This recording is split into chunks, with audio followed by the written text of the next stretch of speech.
Hello and welcome to The Point. I'm Marcel Weeder. On Monday, October 21st, Canada elected a minority parliament. We saw a reduced Liberal Party in the House of Commons, a slightly increased Conservative Party, a resurgent Bloc Québécois in Quebec, and a significantly reduced NDP party. And the Greens elected representatives on both coasts. Today I have with me two political pundits who will share their views on Election 43. To my left I have Jacqueline Dobson, who's a political activist on the Conservative side. She worked at Queen's Park for a number of years. And I also have with me David Zimmer, the former Minister of Aboriginal Affairs and Indigenous Relations for the province of Ontario. Welcome to The Point. Hi, thanks for having me. Thanks, Marcel.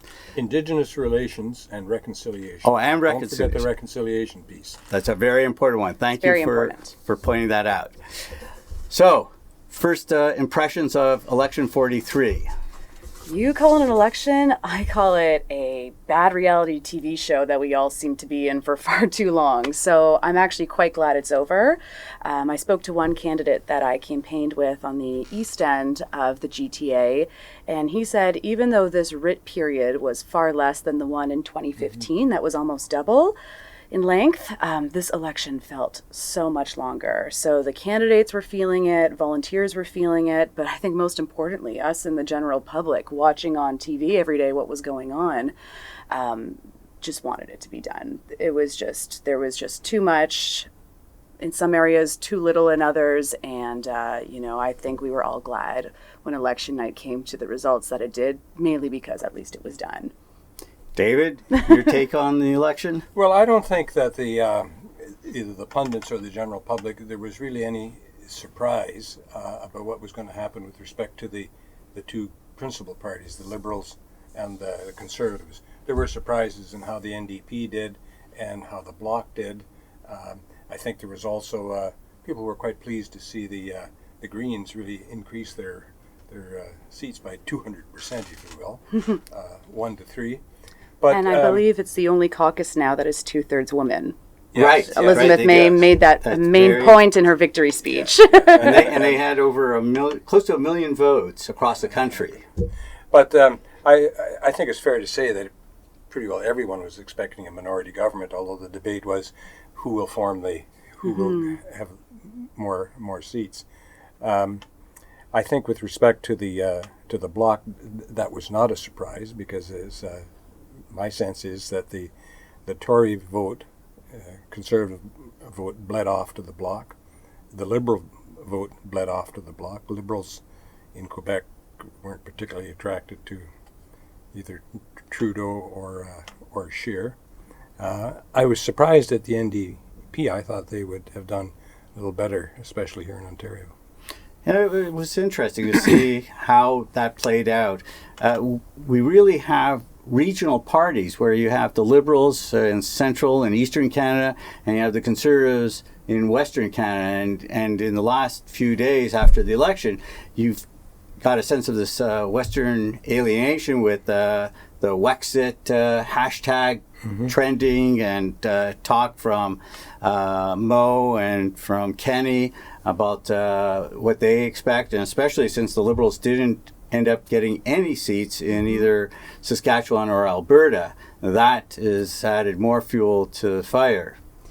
Yeah, this fire that doesn't seem to get put out, I guess. But yesterday, though, the Premier of Manitoba, Conservative Premier, right, Brian Pallister, made it crystal clear to Manitobans, but also to Canada, that Manitoba has absolutely no desire to participate in a separation movement. So I think that, and I mean, none of the other premiers, Mo or Kenny, have said separation. So I think that's true. They haven't said it, but I mean, obviously there is sentiment for sure. And when you saw the vote difference between what was of how some Conservative elected MPs got compared to the second person in the word, it was like 80% in some 50,000 vote differences. Yeah. I mean, it's huge. So they racked up huge numbers for sure. So it is absolutely crystal clear that there is disdain. But I think having Premier Brian Pallister come out and actually say Conservatives will not separate, not from Manitoba, that I think put the course in a new direction and to more of a positive tone of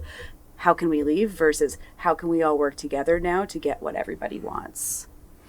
And I think Justin Trudeau is the one who's going to be in a real pressure cooker. You know, the first 2 years of his previous mandate, you know, it was a pretty honeymoon. Easy. It was a honeymoon. It was a honeymoon, let's say. The last 2 years, SNC Lavalin, the Wilson Raybould business, and a number of other things, the China pieces, really required someone who was really a skilled politician and able to move around nimbly and balance all of those intrigues, if you will, and conflicts and so on. You know, it wasn't just enough to do good selfies and wear nice socks. It really required some political instincts. And if those political instincts were what was really required the last 2 years, can you imagine the instincts that are going to be required to survive and to carry on in a minority government? If the Prime Minister thinks the last 2 years were difficult, buckle up. Buckle up. Oh, yes. And we're going to get a look at the cabinet, I believe, on November 20th. Yes. And it'll be interesting to see how he puts that together, given that he doesn't have any representation from either Saskatchewan or Alberta. They lost the seat in Wascana, and then they lost in the couple of seats that they had in Alberta. So it's going to be interesting how he's going to be able to deal with that. And I think how that's been handled in the past, correct me if I'm wrong, they've been able to appoint some new senators or find a senator that's already there, and they can sit in the cabinet. So this is an interesting point because Trudeau, some people may recall, banished all the senators from the caucus. Yes. And turned them into quote-unquote independents. Independence. Right. So now he's got a dilemma. Does he now appoint liberals with a liberal nameplate on it, or does he turn those independents into liberals? Because if they go into caucus, they will then be effectively liberal members. Yeah. And it could be the anomaly of having, to carry this logic through, you could have a senator, an independent senator, sitting at the Liberal cabinet table. So where would the independent senators' loyalties, if you will, rest?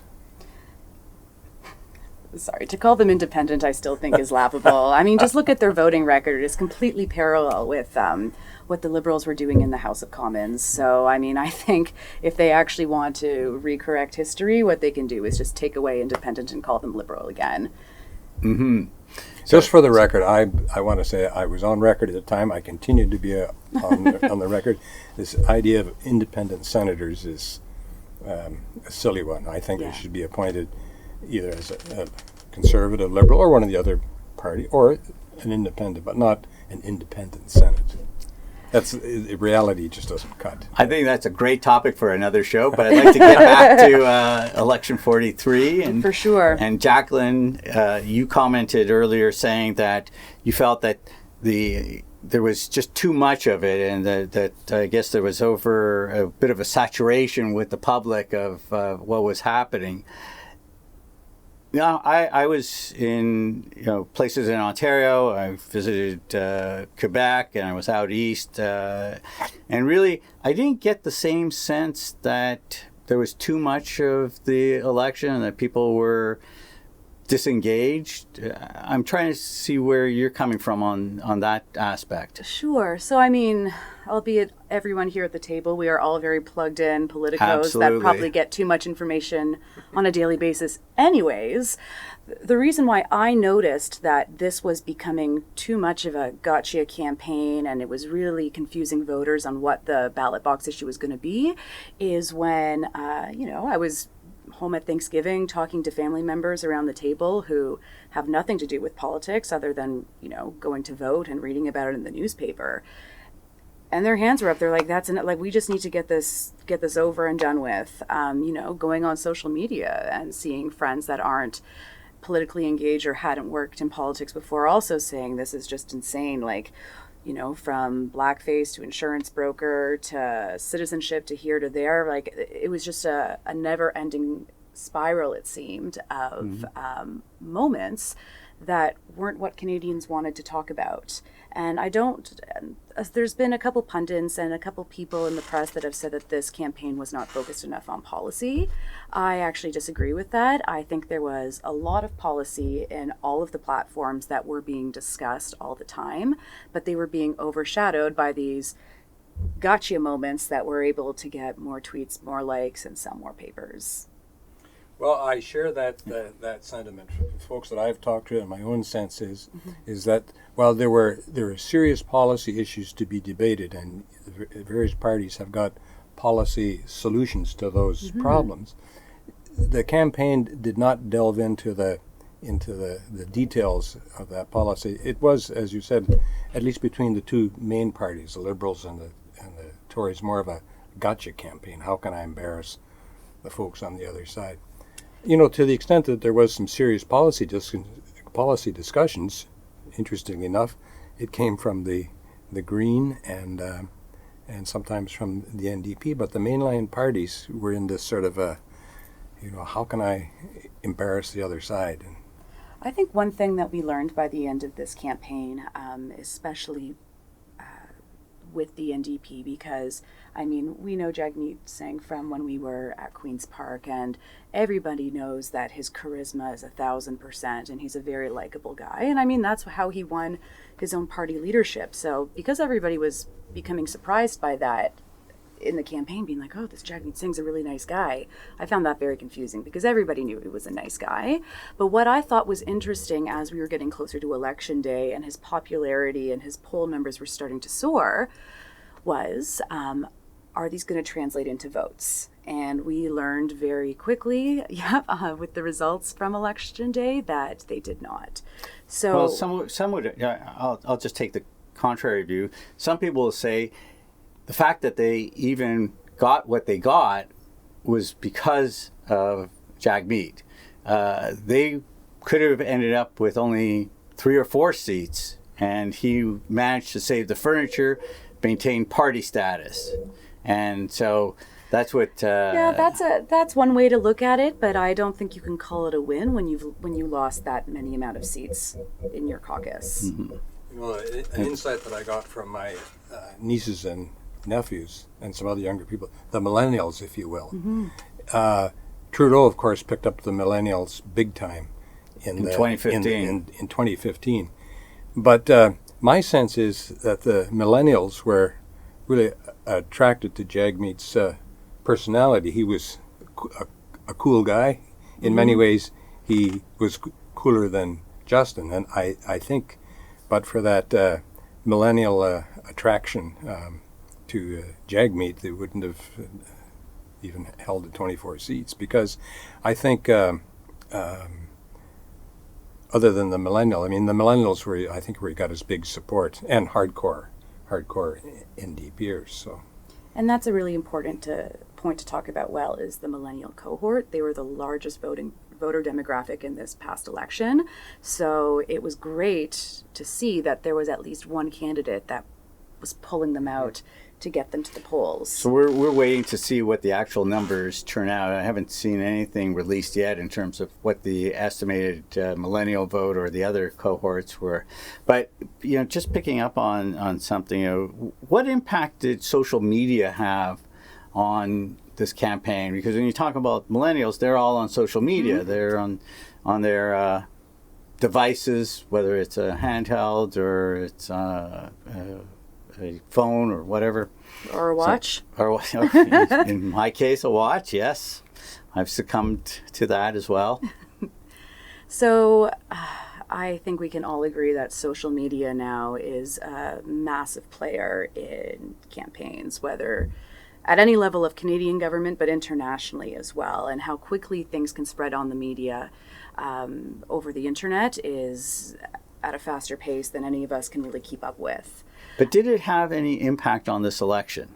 Well, I think it did, because earlier in the conversation we talked about the election, the great emphasis that the parties placed on the gotcha moment. And gotcha moments are very easy to play out in social media, in Twitter. The 140 characters, a short little email or a video or that sort of stuff. Things that are easy to share by just one click of a button. And so social media was important, but I think what it took away from the election, it fed to the gotcha strategies.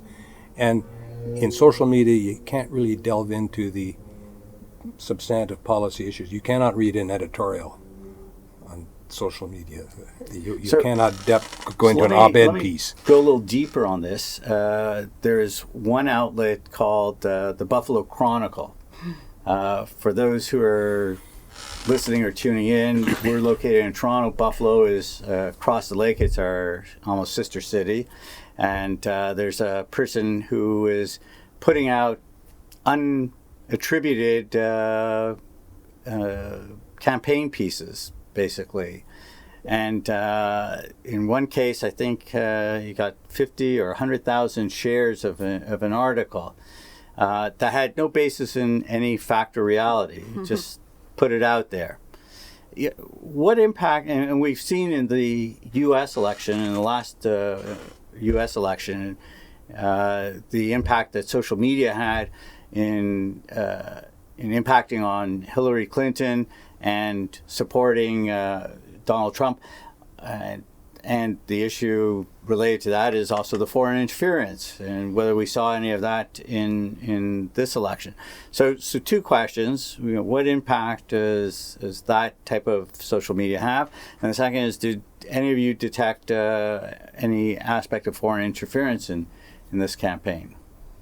Sure. So I think the one thing I'll start with is, if the phrase before was "a picture is worth 1,000 words," I would now say a picture is worth 1,000,000 words, because it is so very good. Right. Like, it is like one picture, right? Like one of those blackface photos.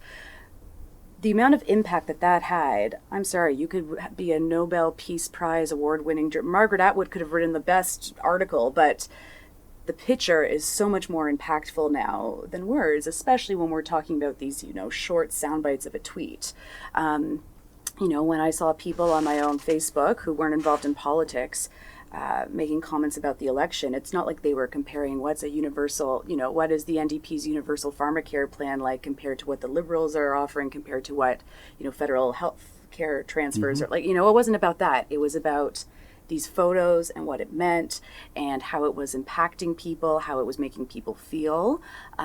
So that's one thing that I think was impactful. And, if third-party groups were sharing things that weren't true, but they were getting traction, they were getting impact as well, which I think is also another conversation for another time about the legitimacy of who should be saying what and making sure it's true and honest. David? Well, the problem with the Twitter sphere, so on, the people that take to it are they're partisan, one way or the other. There are very few independents that take to Twitter. So what you have on the Twitter is these extremes. You're bad, I'm good, you're bad, sort of thing. And again, I come back to the thing. I think that the voters missed out a lot when the social media took over the campaign. And I come back to this idea. Maybe I'm just old, but how many? It'd be an interesting survey or polling company do. How many people, voters, actually would take the time to sit down and read an op-ed piece, whatever the opinion was, but a thoughtful op-ed piece, one way or the other, or a thoughtful editorial and so on? I think very few, but comes back to this idea, people were getting their political information, which they were using to decide how to vote, from social media, and it's a pretty harsh world in social media.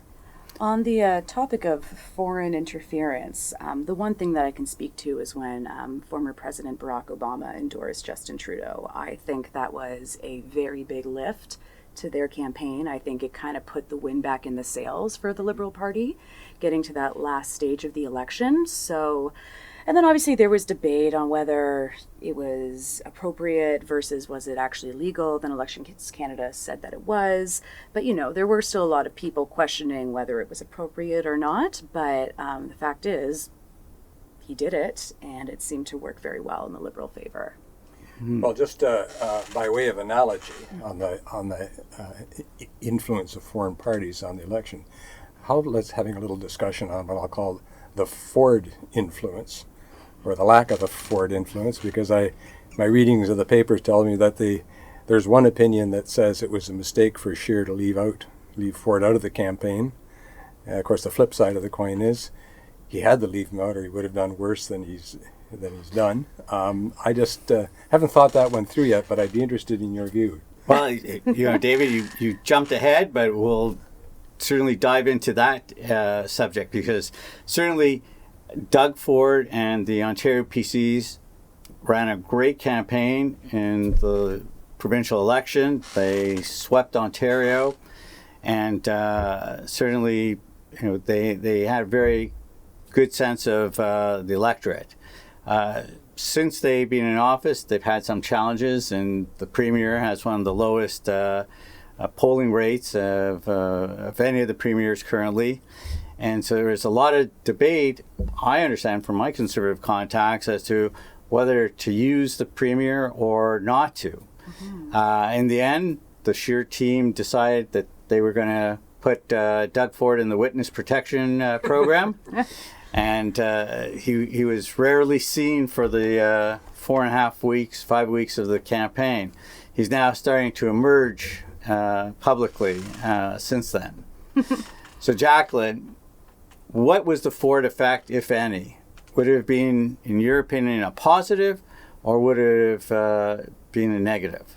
So I think the conversation around having premiers be an influential aspect of federal elections, I think has gone too much weight. So everybody knew that Jason Kenney, the Premier of Alberta, came to Ontario, perhaps in Ford's absence. I'm not sure. I was not aware of, I did not work on the central campaign, so I don't know what the strategy was, but it seemed from the outside that Kenney was coming in to take Ford's place and go to local campaigns that needed the extra help, or the fundraisers or the rallies or whatever, predominantly within the 905. And we saw from the election results that, we got no seats in the 905, right? So that didn't help. So I am thinking that by Ford staying out, perhaps that was a good thing, because even having Jason Kenney come in, really what it did was it only activated the base that we already had. It did not draw anybody new in that we needed to get the votes to win that seat. So for our listeners and viewers, Jason Kenney was Stephen Harper's point person in terms of recruiting and mobilizing the ethnic community. And he built lots of bridges across various communities, and the feeling was that he would be able to activate those groups in an election in support of Scheer. Now, what was also I found amazing was the fact that Kenney went into Doug Ford's own riding and campaigned with Scheer, and apparently from the information I was told, the Premier wasn't even given a heads up that was taking place. Well, so that specific riding of Etobicoke Center is a very strong ethnic community of Ukrainians. And when Jason Kenney was immigration minister federally, that was one of the communities that he did a lot of work for. And as you said, now has a lot of accolades from. So that would have been the reason of pulling out that vote. But, once again, you had the leader of the party and you had a premier of another province, but the foreign minister that would have gotten that ethnic group really excited, and they still lost the seat. So in terms of was Ford given the invitation, once again, I'm not sure, but I did read that Premier Kenney always made sure that when he was coming into Ontario, he spoke to the Premier and got his blessing. They do have a good friendship from even when back when the Premier of Ontario, Premier Ford, was running in the leadership race, and Kenney at the time was getting things ready for the United Conservative Party in Alberta. They were very good friends then and are now even stronger friends now. So there was no sense to me that friendship got a rift after this campaign. Well, we'll see shortly. David, sorry, your take on this. Well, I think Scheer putting Doug Ford into the penalty box for the election was a great gift Justin Trudeau. That enabled him to do two things: to pose the question, why will you not acknowledge the premier, the Conservative Premier of Ontario? And it fed into this kind of fear that, well, he doesn't want to acknowledge the Premier of Ontario because he has a plan to implement the same sorts of policies. So it sort of unnerved people, and it fed into the Liberal scenario that they were painting of Scheer, is that he's a Ford guy. He's embarrassed to admit it. He's tucked him away in the corner. But I'll tell you, when this election is over, he's coming out of the penalty box, and he's going to be fit and ready for bear. We always knew coming into this election that that Andrew Scheer's name would be said or spoken very little times by Justin Trudeau. We knew that his main adversaries were always going to be Stephen Harper and Doug Ford, neither of which were running against him. But in terms of a political strategy, they just kept using them as punching bags over and over and over again. And Scheer, and I'm just repeating what I hear out on the cocktail circuit, the barbecue circuit, and some of my own thoughts. And I don't mean any personal disrespect to him, but he is the blandest of the bland that I can possibly imagine. I was at a reception last night, and there were Tories there, and Liberals there, and Independents there, and talked about the election. But a common thought was watching Scheer is a bit like watching paint dry on the wall. The other Trudeau had a personality. You may like it or you may dislike it. Same with the Jagmeet. Block had a personality. Elizabeth May had a personality, but there was this sort of that she does. void there, and it just didn't attract people's attention. So why did the Conservatives elect him as leader? Well, if I'm correct, didn't Bernier Maxime picked Bernier. up 49%? It was very close. They were 1 point off. He did. In the leadership. So there were a lot of people. So we did a ranked ballot. So after my top candidate fell off the ballot, my vote would have gone to Maxime before it went to Scheer. So Maxime got my vote.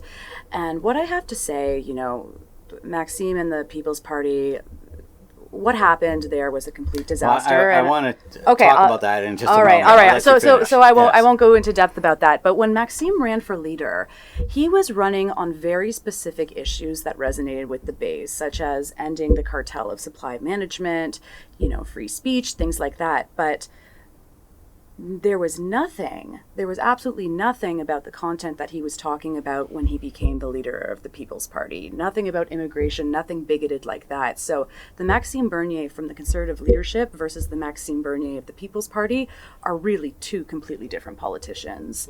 But one thing, if I could just comment on what you said about Scheer's personality, it's one thing now to say going into this next parliament that we have a fractured country.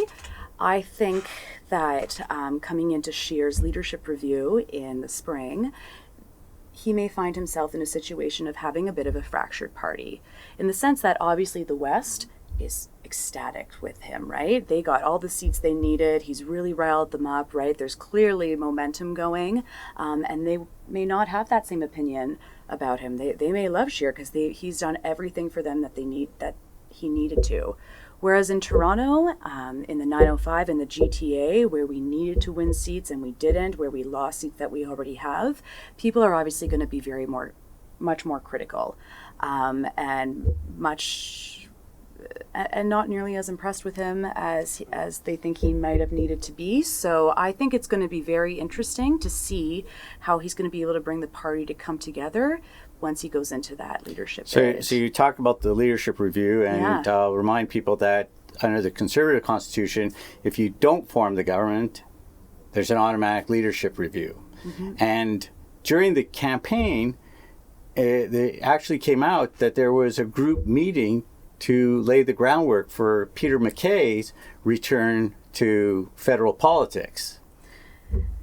And Aaron O'Toole is the word. Well, we have Aaron O'Toole, but the Peter MacKay was the one that generated the news when very prominent provincial conservative gave response to the Globe and Mail.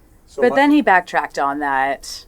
Wow. and said after that he got was- caught. After he got in trouble, yes. So my take on They walked him off the plank, basically. Yeah. Well, he did it to himself. My take on Scheer's leadership chances a little bit different than yours. Obviously, the Tories got all the seats in Alberta and in the West, but I think they would have got those seats anyway, no matter who the leader was. True. So the Tories out in Alberta have got to say, so we've got all our seats out here, but we haven't formed government yet.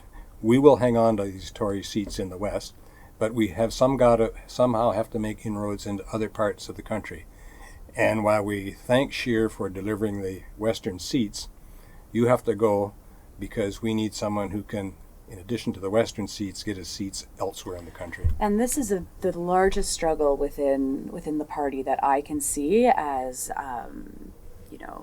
now as an activist, but before when I was a staffer, there always seems to be a rift between the West versus everyone else. I was out helping a candidate in Nova Scotia, Chris D'Entremont, a former cabinet minister from Nova Scotia, and I'm very happy to see that he won his seat.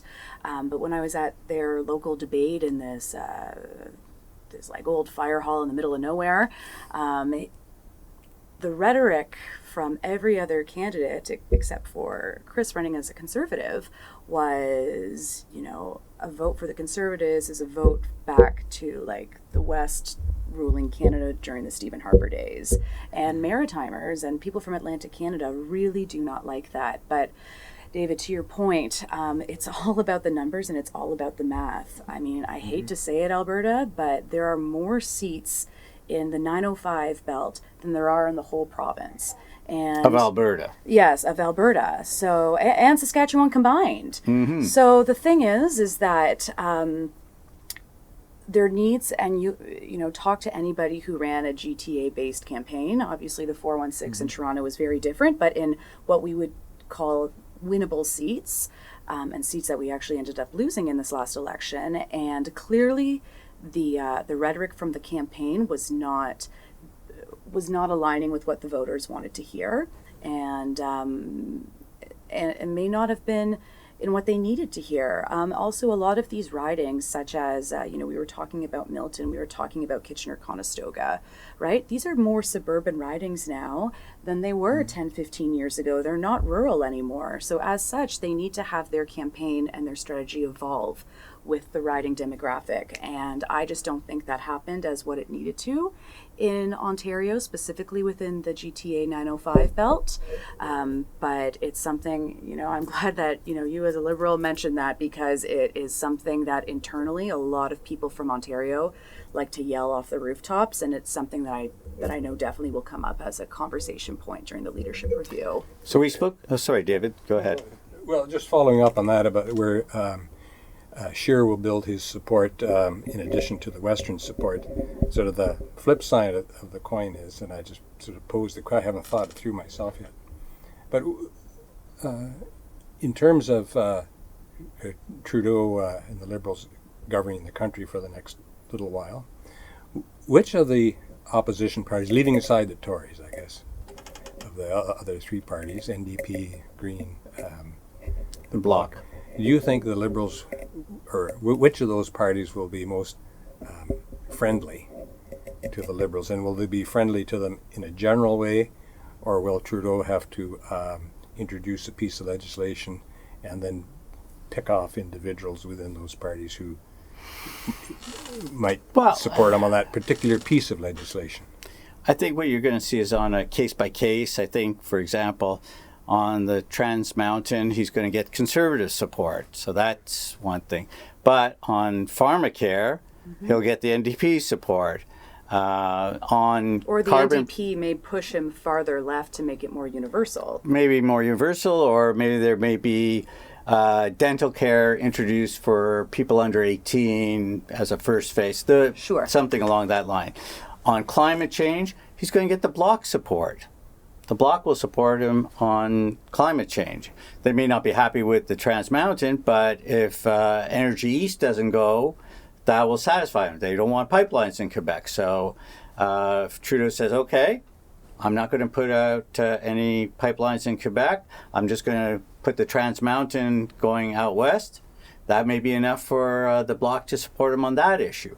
So I think if he has the right people around him, they could craft either an accord similar to what David Peterson and Bob Rae did after defeating the Conservative government after 42 years, or he may leave it on a issue by issue basis, and as Jacqueline pointed out, pick off some people here and there.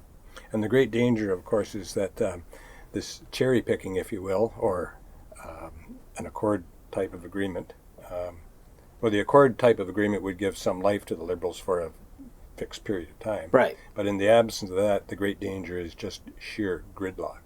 To your point earlier, it's all a game of numbers. You add up the numbers, and you need a majority of the votes to get something through. As somebody pointed out, minority governments in Canada, at least, have produced some, very important legislation. Without a minority government, we probably wouldn't have had the original Medicare and a number of other initiatives. So there is something to be said about that.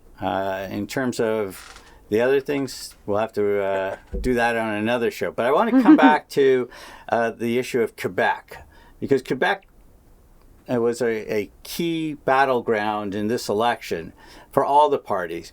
And really what surprised me, I guess, halfway through the campaign, was after the TVA, the French language debate, Blanchette did amazingly well, and the numbers for the Bloc skyrocketed.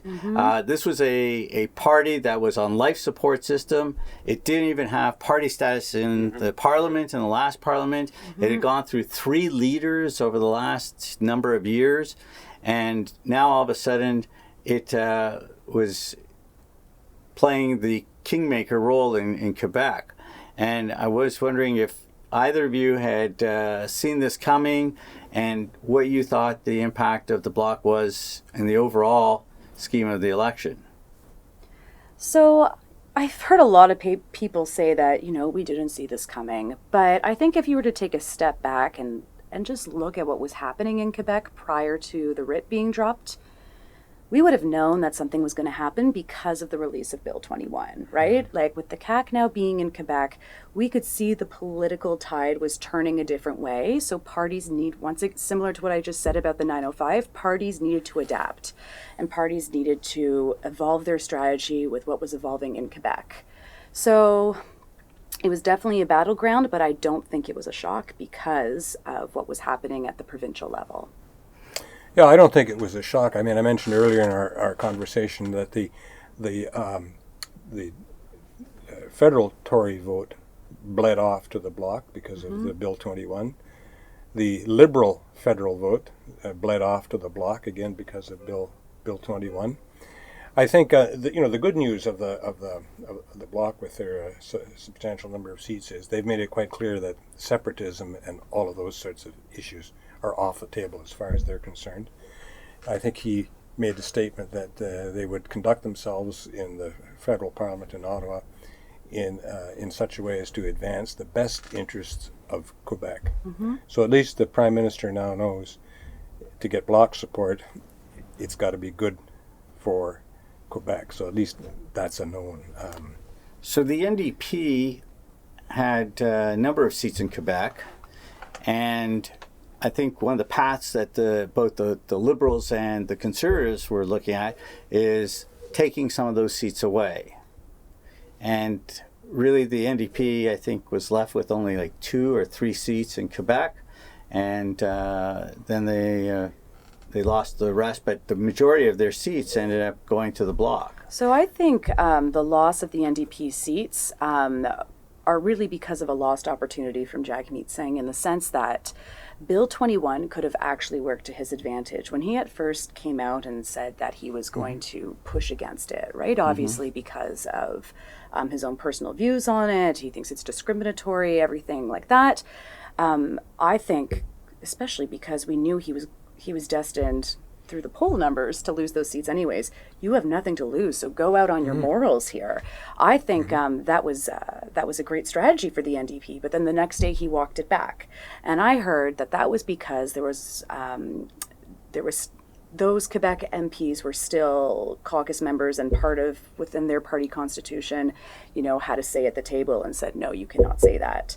And so they made him walk it back. But I think he should have said, to hell with you guys. I'm going with my own personal conviction here and saying that Bill 21 is wrong, it's discriminatory, and go out with that. And maybe he would have gotten more votes that way. So to that point, and David, I'll ask for your opinion, the incident at the Atwater Market, where that individual approached Jacqueline and told him that he would be more Canadian if he lost his turban, seemed to be a key moment in the election. And it certainly propelled Jacqueline. He gave a great answer, and it all of a sudden galvanized a lot of, and added a little bounce to the NDP steps. How did you see that? Well, I agree with Jacqueline. Jagmeet, he opposed Bill. He appeared to be opposing Bill 121 at one time. Then he backed off of it. I think he had his finest moment in that Atwater Market exchange, and subsequent to that Atwater Market exchange, he should have maintained that position or pushed that a bit, because by supporting Bill 21, if you will, or not wanting to call it back, and then changing his mind, he got the worst of both worlds. People didn't know. There was a trust issue there, Are you for it, or are you against it, or are you just interested in getting seats? Right. Which then comes back to that cold sort of calculus. I'll say and do what I have to do to get the seats. I think that's probably the only time in the election that Jagmeet got caught up in this thing, that he's, like other politicians, how many seats are in this position. So how much impact did Maxime Bernier have in Quebec and in general in the election?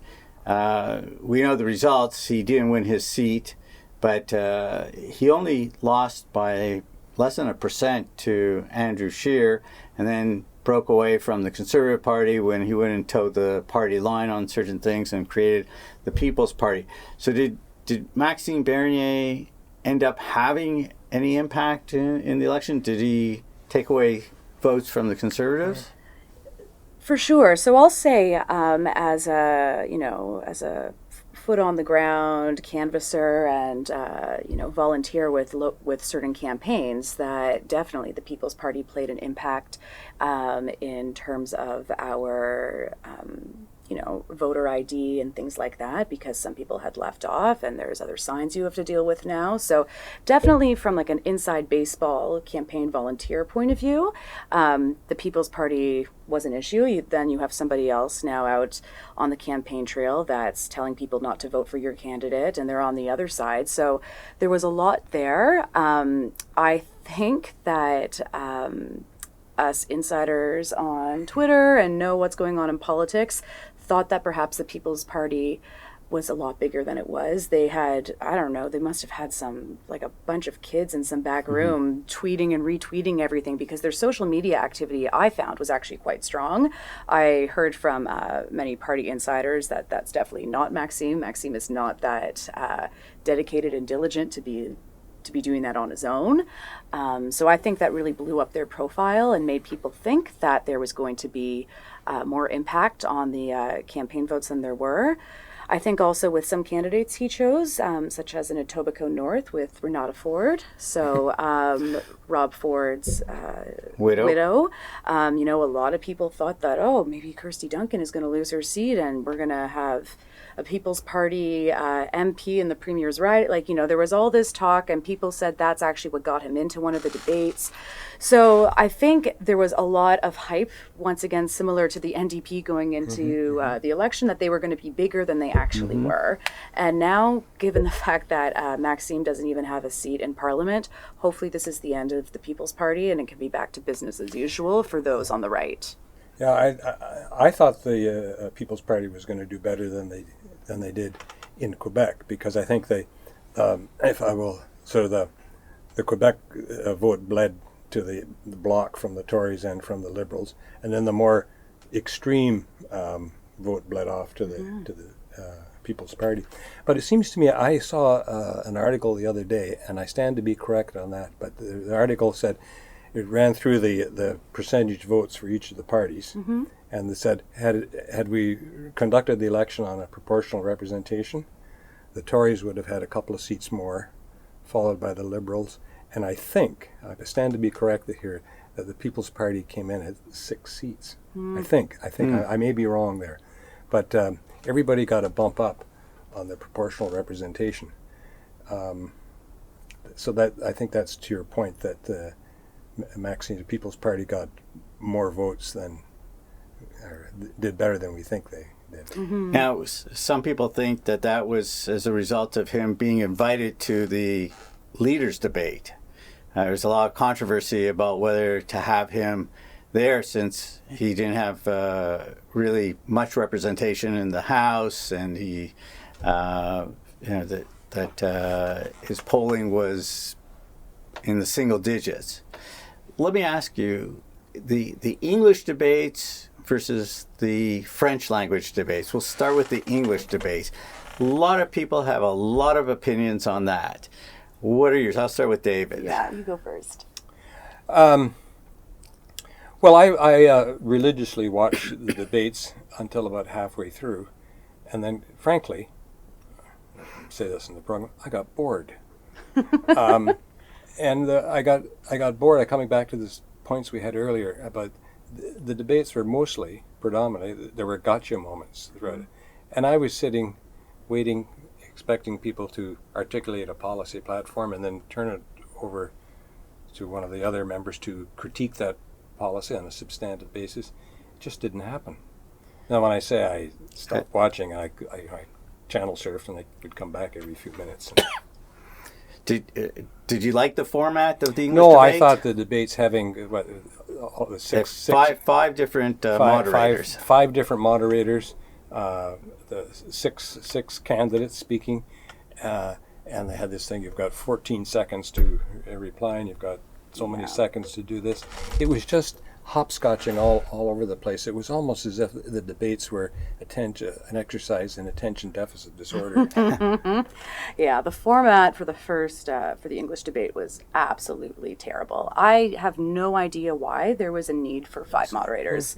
Like, they're all women, great. I'm a woman, great. But, like, why do we need 5? Why did they all only ask one question? Because some of them were barely able even to moderate. Like, they got talked over by the candidates. I will say, I have my own opinions about Rosemary Barden and things that she perhaps could have done a bit less biased on this campaign, but she was the best moderator of that whole debate, and she was at the very end. So in terms of the amount of candidates,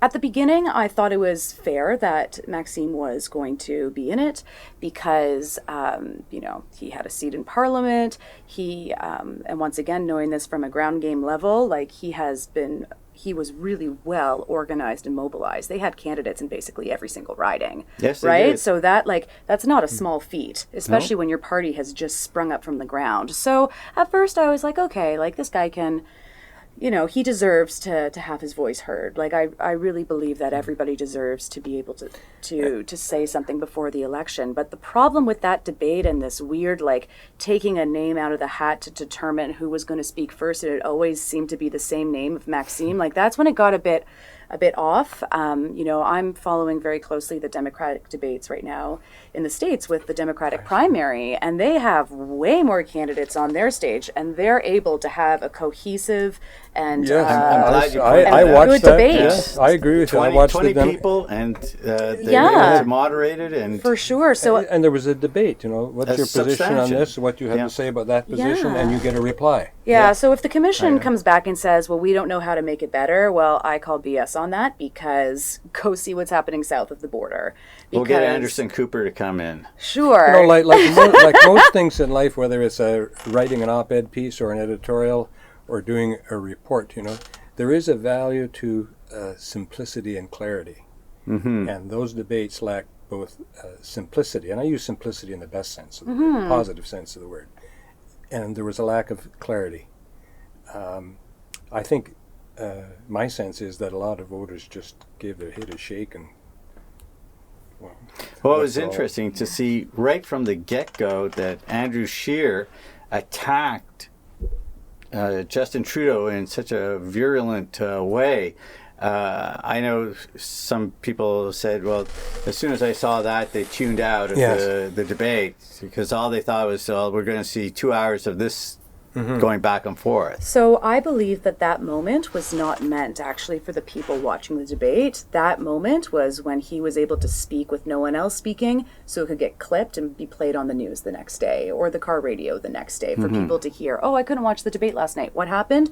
Oh, they hear Andrew Scheer calling Justin Trudeau a fake and a phony and not deserving to be the next prime minister. So that's the thing with these debates. It's almost like it's more theater and more acting than it actually is, having a conversation with somebody and debating policy issues. And that opening attack comment by Scheer, where did that play? So those people that turned it off, or to your point, that's who he was speaking to, where did they see that clip? They saw it on social media for the most part. It's a good point. So it's a little piece, and if that's all they saw of the debates on social media, maybe they caught it on the 6 o'clock news, but it would just be that sound bite. Yeah, it's the sound. Like there's less than 5 things I can remember from that debate being said. One was that comment from Andrew Scheer. The other was, Jagmeet Singh saying, I don't want to listen to Mr. Delay and Deny, right? So it was just these, and there was no way you could remember anything else because everybody was talking over top of everybody else, and the moderators were like, as I said, it was just a disaster. It needs to be completely revamped for next time. and so what's happened, I think, after the debates, to the extent that the voters watched them, many of the voters, I think, did not or were not able to have the courtesy or the benefit of making a decision about who to vote for based on various policies and so on. And so the default position was, well, I liked so-and-so, but I didn't like so-and-so. I didn't like what she said, I liked what he said. He's nasty, she's nice. Yeah. So what that sort of stuff. And that's an awful way to make to elect a government. So what did this election boil down to? If there wasn't a substantive policy discussion, we really didn't get into much. The Conservatives waited until after the debates to release their platform. All the other parties had released them earlier, but there was really no major discussion. And from the campaign literature, I didn't see any of the parties pushing out major campaign planks. So what was this election all about? So I think when people went to vote, went to the ballot box, it was more of choosing which devil am I going to go with, the devil I know or the devil I don't, right? The lesser of two evils. Exactly. And, I hate to put it in a negative mindset. I try to be a positive person and always look on the bright side of things, but I think that's really what it was. I think there were, clearly the outcome showed that Trudeau has taken a hit. People, don't find him as trustworthy or don't like him as much for whatever reason, but they weren't comfortable enough yet to go over to somebody else and give Andrew Scheer a try. So it's like, you know what? We don't know what that guy's going to do, but we think we've seen the worst of what this guy's going to do. So that's why we're going to just stay with the status quo. David? That's what I think. Yeah, I agree with that. I think that's what happened to the Liberal vote. There was very much a sort of I'll stick with the devil I know, or I'm too nervous to go over to that devil. And after the debates, I heard the expression after people have watched it, a plague on all their houses. I've got to figure out how or who I'm going to vote for.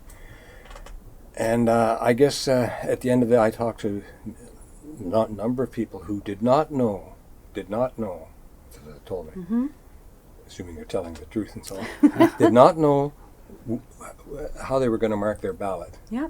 As they were in the polling station and going through the ID thing and so on. And I talked to somebody that said, I had my ballot in my hand and I went and I stayed behind the little cardboard box and I thought, so I talked to a couple of polling people at the polling stations and I asked them this question. I said, did you experience once I said, did you get any sense that people were taking more time once they went into the box where they make the X? And he looked and he said, you're right. He said it was much slower. We'd hand out the ballots and go over there and make your X. He said, they're still there. Yeah. Well, we had a lower voter turnout in this election than in 2015. Do you think that was a contributing factor? Yes. Because it's, decision making is hard, whether it's big decisions or little decisions, but put yourself in the position of a voter who, after the debates and all of the campaign and so on, just can't really sort of, okay, I'm going with this party or that party. The easiest way is, in addition to sort of taking a lot of time in the little box where you can mark your X, is just, I just can't decide. I'm just not going to get organized and go. So what's the solution? How are we going to move ahead past this impasse that we have? That's the $1 million question, Marcel. That's why I get to sit in this chair. I get to ask them. If Scheer is still the leader for the next election, I think it will be easier for him, right? Like, practice makes perfect. He's gotten a lot of experience now crisscrossing across the country during a campaign. He knows what to expect, right? So you can only build from that. I think, though, that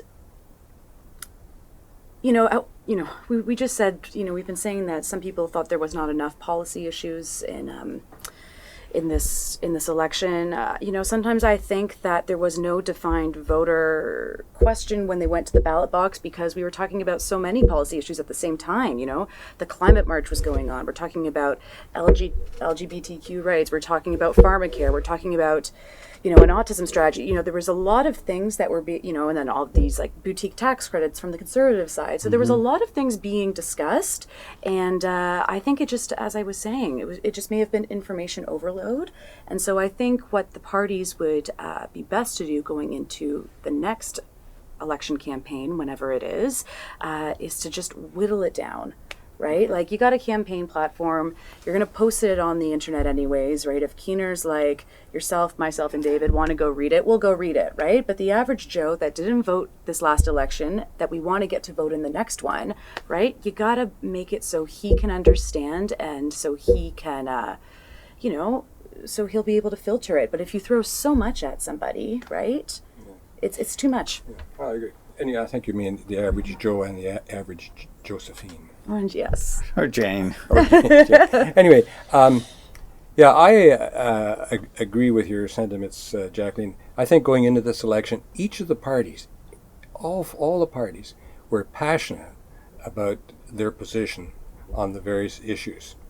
But they did not articulate them in a substantive policy way. But each party was passionate. I mean, you listen to each of the parties, the other parties were, it was the end of the days if they got elected.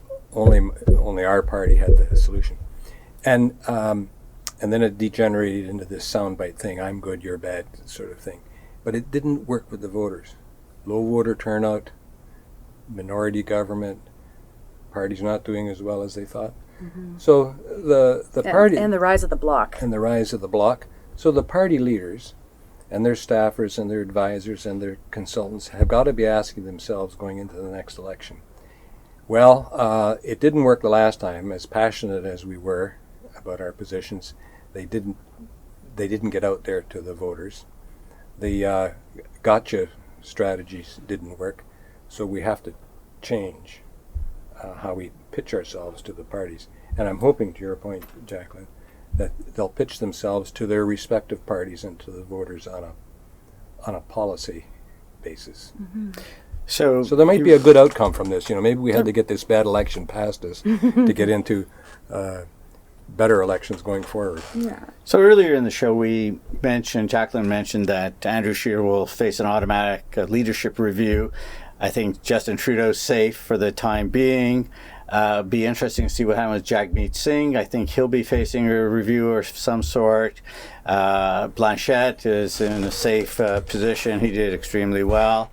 And we didn't talk a lot about Elizabeth May, but there was expectations that she was going to break through with 6 or possibly 8 seats at the outset of this election. She only came away with 3.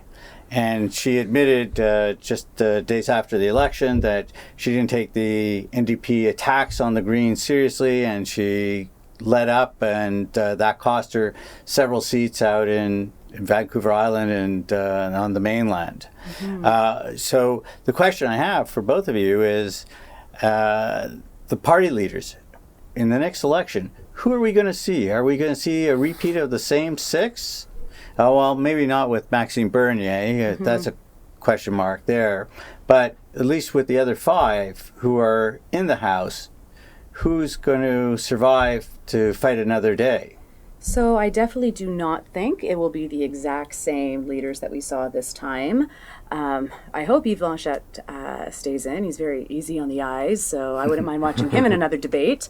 But Elizabeth May has said many times, even in the last Parliament, that she loves being the local MP for the riding that she's in. She will probably do it till the day she dies. But she's ready to hand over the reins of party leader to somebody else. The problem is, up until now that she has an actual caucus, there was no one else that she could give it to that would have the same impact as her being in the House of Commons. So I think it's only a matter of time until she finds somebody else who's willing to take it on, and maybe it's going to be one of her new Okay, so Jacqueline MPs. says that Elizabeth May will not be on the ballot in the next election. I would say that. Okay, anyone else? I personally think it would be foolish of the Liberals to run Justin Trudeau again. I think have him in for 2 years, have a leadership Now review. you're causing mischief. But yes. So, okay, I don't think it'll be Elizabeth May running. I don't think it will be Trudeau. Scheer, I honestly don't know. Singh?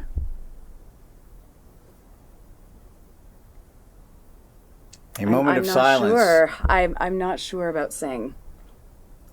He has momentum right now, but the question is how long can that take him for? What do you think, David? Well, David, my call is I don't think Scheer will be around for the next election. Having said that, I deeply hope that he is. Now you're causing mischief. No, I'm causing mischief. I'll just do. I think the other party leaders are going to be around. With respect to the Green, what this election, what the Green and the Bloc have in common, in a strange sort of way, is the Bloc on the national scene was really a one-issue party. We're appealing to voters in Quebec because we will do whatever is in Quebec's interest, period. If it's not in Quebec's interest, not going to happen, regardless of how it plays out or if it's necessary in the rest of the country. So it's a one-issue party. And the Green, very much in my conversations with people on the street and the barbecue circles and so on, well, they were, for the most part, committed to climate change.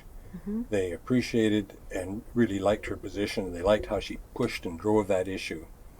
On mature reflection, they said, as much as we like the climate stuff on a national level, what else are you going to do on all of these other issues?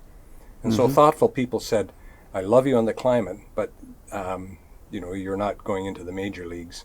There's more to governing than just one issue. There's more to governing. For sure. So I think if somehow the Green could broaden itself out on a number of other issues, they'll do better each election. But I don't know if there's the appetite for that. That's what's happened in Europe, is that the Greens started to expand into other areas in social policy, and they ended up forming some governments and espousing their platform. Yeah. We're even seeing it provincially, right? After the 2018 election, we elected the first Green MPP. Mike Schreiner in Guelph. From Guelph, yeah. In New Brunswick, they have had Green, I don't know if they're MPPs or MLAs out there, but they've had parliamentarians in New Brunswick for the Green Party for years as well. And look at BC, the NDP has a coalition with the Greens. So that's another and all of those in those jurisdictions, the Green is speaking thoughtfully on other issues in addition to climate change. Well, we have so much more that we could be talking about, but I think we're going to stop it here, and I'd like to thank Jacqueline Dobson and David Zimmer for joining today. And hope I can have you back again at some future date where we can pick up maybe after the House reconvenes. Yeah, sure. Yes. Thanks for having us. Well, thank you. And thank you for watching this edition of The Point or listening in on our podcast. This is Marcel Weeder, wishing you a good day.